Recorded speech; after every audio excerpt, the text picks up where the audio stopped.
Life can change in a second. 1 minute, I was 33, happily married, planning my future.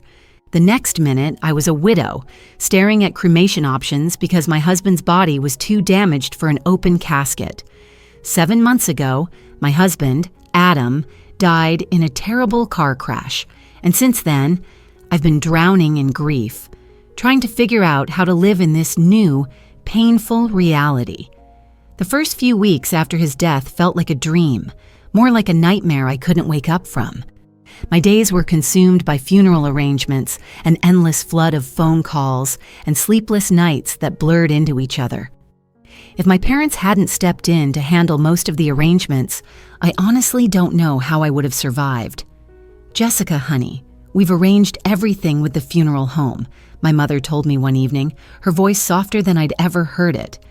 "You just focus on yourself right now." I barely had the strength to nod. Even speaking felt impossible, but I was grateful. Grateful that, for once, I didn't have to make any more decisions. In those early days, a grief support group became my lifeline. Every Friday evening, I sat in a circle with others who understood the deep, suffocating pain in my chest. No one had to explain the hollow feeling of waking up and forgetting, just for a second, that the person you loved most in the world was gone. "Some days are harder than others," I murmured in one of the meetings, my voice barely above a whisper.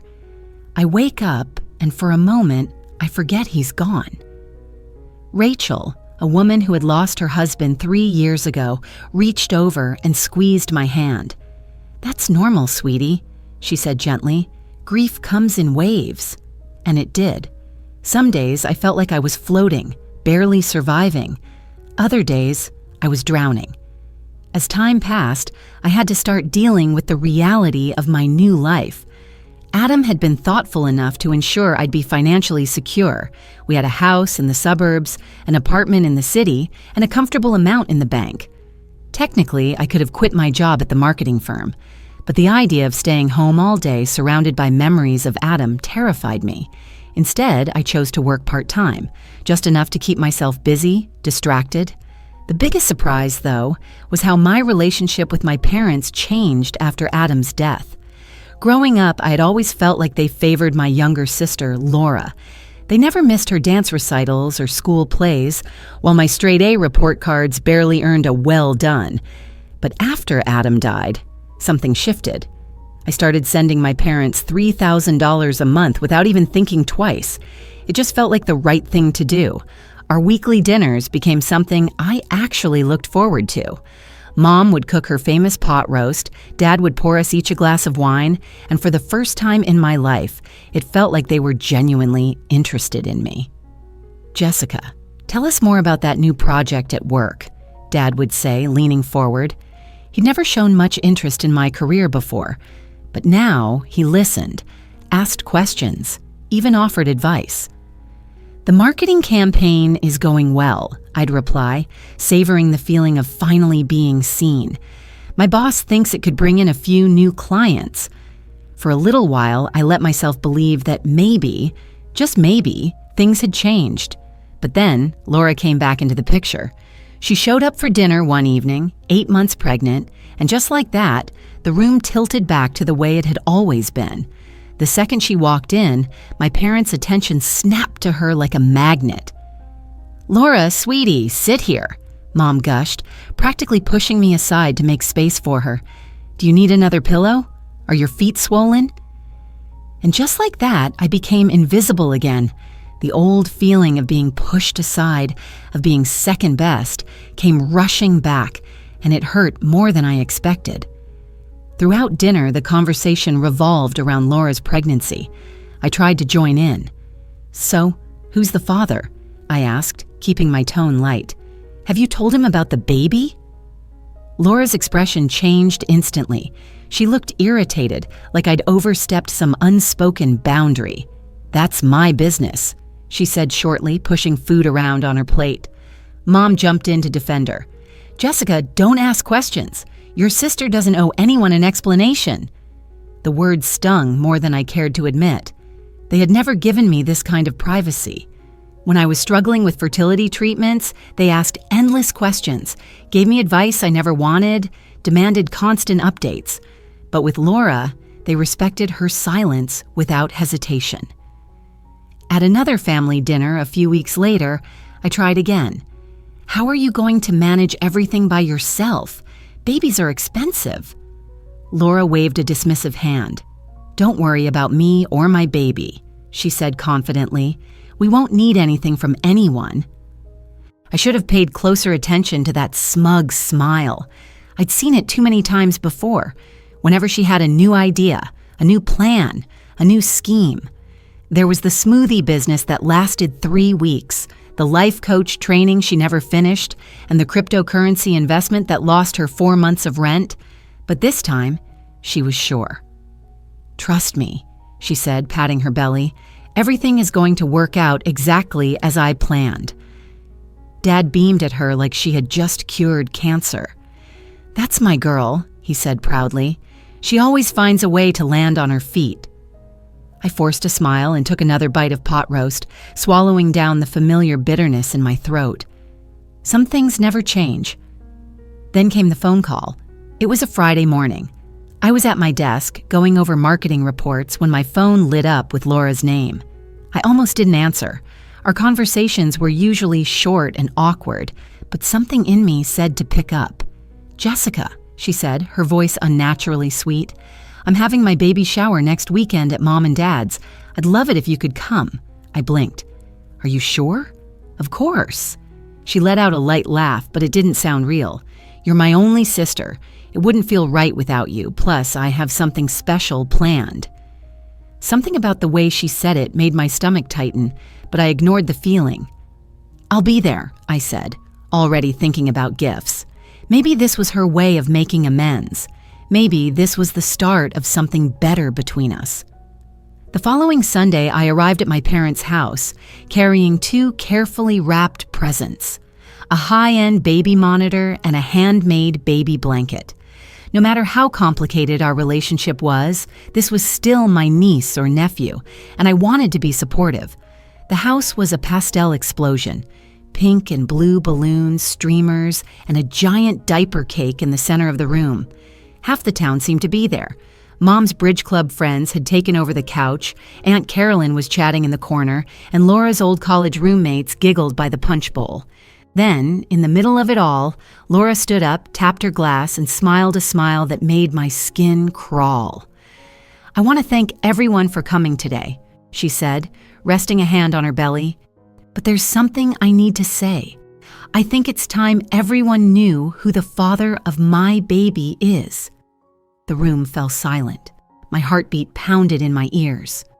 The father, she announced, her eyes locking onto mine, is Adam Chastain, Jessica's late husband. Everything inside me shattered. It had been 4 months since the courtroom battle that changed everything. 4 months since I learned the full truth about Adam, Laura, and my so-called family, and 4 months since I walked away from them for good. Cutting them off hadn't been as hard as I thought it would be. After everything they did, after the betrayal, the lies, the manipulation, I expected to feel some lingering guilt, but I didn't. Not once. If anything, I felt free. Like I had been carrying a weight on my back for years without even realizing it. And now that it was gone, I could finally breathe. That didn't mean things had been easy. There were still moments when grief hit me out of nowhere, like when I caught myself reaching for my phone to text Adam about something funny I saw, or when I woke up in the middle of the night and forgot, for just a second, that I was alone. But those moments became fewer and fewer. I was learning how to live again, how to build a new life from the ashes of the one I lost.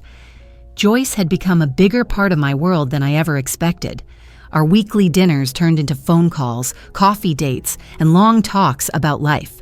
She wasn't just Adam's mother anymore. She was becoming family, a real one, the kind that didn't lie, didn't betray, didn't take advantage. And the apartment I gave her, she made it into something beautiful, something warm and inviting. Sometimes I would visit her there, and she would tell me stories about Adam as a child, the way he used to chase butterflies in their backyard, how he once tried to fix a neighbor's car with nothing but a toy wrench and determination. I found comfort in those stories. They reminded me that Adam, despite his betrayals, had once been someone good, that the man who hurt me so deeply had also, at some point, been a boy who loved his mother and dreamed of a happy life. Maybe that boy got lost along the way. Maybe he became someone he never intended to be. But that didn't erase the good that had existed once. I was still figuring things out, what I wanted, where I was headed, but I wasn't standing still anymore. I went back to work full-time, took a yoga class, even started planning a solo vacation to Europe. It felt like I was slowly piecing myself back together, discovering new parts of myself that had been buried under years of expectations and heartbreak. But life, as I had learned, had a way of throwing surprises when you least expected them. It started with a letter. Not from Laura, not from my parents, but from a law firm I didn't recognize. When I opened the envelope and pulled out the crisp white paper, my heart sank before I even started reading. It was from Adam's former business partner, Daniel Vaughn. I hadn't thought about Daniel much in the months since Adam's death. He had come to the funeral, offered his condolences, and then disappeared from my life. I knew they had been close once, working side by side at their tech company, but Adam had always handled the business side of things, so I never paid much attention to it. Now, it seemed, I had no choice. The letter was formal, direct. Dear Mrs. Chastain, it has come to my attention that there are unresolved financial matters regarding Adam's estate, specifically concerning his investments and business dealings with Vaughn Innovations. As Adam's legal beneficiary, you are now responsible for settling these matters. Please contact my legal team at your earliest convenience to discuss a resolution. Sincerely, Daniel Vaughn. I read it twice, 3 times. The words blurred together, but one thing was clear. This wasn't just some casual notice. This was a problem. I wasted no time. That same afternoon, I called my lawyer, Paul Heyman, the same one who had helped me against Laura. He reviewed the letter and frowned, his fingers tapping against his desk. This isn't good, he said finally, setting the letter down. Daniel Vaughn isn't just some small-time businessman. He has power, influence. If he's reaching out now, it means he has something substantial. What does that mean for me? I asked, already feeling the anxiety creep in. Paul sighed. It means we need to meet with him and find out what he wants, and we need to do it fast before this escalates into something bigger. 2 days later, I found myself sitting across from Daniel Vaughn in a sleek downtown office. He looked exactly the same as I remembered. Sharp suit, piercing blue eyes, the kind of man who never seemed ruffled, no matter the situation. But there was something different now, something harder in the way he looked at me. I'll get straight to the point, he said, folding his hands on the table. Adam owed me money, a lot of it. I felt the blood drain from my face. What? $1.5 million, Daniel continued. He borrowed it from me for a series of investments that never panned out. We had an agreement that he would pay it back, but then he spread his hands. Well, he died. I couldn't breathe. $1.5 million? That was more than I could even begin to comprehend. I didn't know anything about this, I stammered. Adam never told me. Daniel's expression didn't change. I figured as much, but unfortunately, that doesn't change the fact that the debt exists, and legally, as his widow, you're responsible for it. The words hit me like a brick. After everything I had been through, the betrayal, the court battle, the humiliation, now I was supposed to pay off Adam's secret debts. You can't be serious, I said, my voice shaking. I don't have that kind of money. Daniel leaned back in his chair, studying me. I'm not an unreasonable man, Jessica. I know this is a shock, but I need to recoup my losses. My lawyer, Paul, who had been silent until now, finally spoke up. Mr. Vaughn, this debt was between you and Adam. Jessica was never a part of that agreement. Legally, there are ways to argue that she shouldn't be held responsible. Daniel smirked. You could try. But do you really want a long, ugly court battle? One that could drag on for years, cost you more in legal fees than the debt itself? I clenched my fists. He had a point. Even if I fought this, it would drain me financially and emotionally. But there had to be another way. What do you want? I asked. Daniel was silent for a moment before answering. The downtown apartment. I froze. What? It's a valuable piece of real estate, he said casually. Prime location. Worth about what Adam owed me. If you sign it over to me, I'll consider the debt settled. No lawsuits, no further complications. I swallowed hard. That apartment. The one I had just given to Joyce. The one that had finally become a symbol of something good after all the pain. Daniel saw the hesitation in my eyes. Think about it, he said, but don't take too long. If I don't hear from you in a week, we take this to court. I left that office feeling like the ground had been ripped out from under me. I had just gotten my life back, and now I was at risk of losing a part of it all over again. I had 7 days to decide. And for the first time in a long time, I didn't know what to do. The city skyline blurred outside my window as I gripped the steering wheel, my mind racing. 7 days. That's all the time I had to decide whether to hand over the apartment, the one place where Joyce had finally found peace, or fight Daniel Vaughn in court. But the truth was, I already knew my answer. I wasn't going to let Adam's mistakes ruin my life any more than they already had.